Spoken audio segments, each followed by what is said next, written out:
The all-new FKM Hunter has a 150cc engine displacement, 4-stroke single-cylinder naka-single overhead cam with 2 valves. Meron itong max power na 11.5 HP at 7,500 RPM habang kanyang max torque ay 12.2 Nm at 6,500 RPM. Para sa kanyang fuel system, naka-electronic fuel injected na rin po ang motor na ito habang kanyang cooling system, ito naman ay naka-air-cooled. And as for the starting system, pinapagana lang po ito ng electric push starter. For the driving system, of course, gumagamit ng continuous variable transmission or CVT. For the suspension, sa harapan gumagamit po ito ng telescopic fork at naka-twin shock absorber naman pagdating sa likuran. At mag-e-expect na rin tayo ng malakas-lakas na braking power dito sa FKM Hunter 150 dahil parehas na pong equipped ng hydraulic disc ang preno nito, harap at likuran. Para naman sa kanyang dimensions, meron itong overall length na 1,980mm,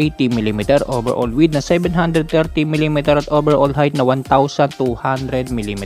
At meron naman itong seat height na 750mm habang ang kanyang ground clearance ay 140mm.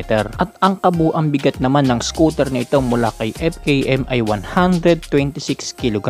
Yan ang engine specs at iba pang features itong pinakabagong FKM Hunter 150.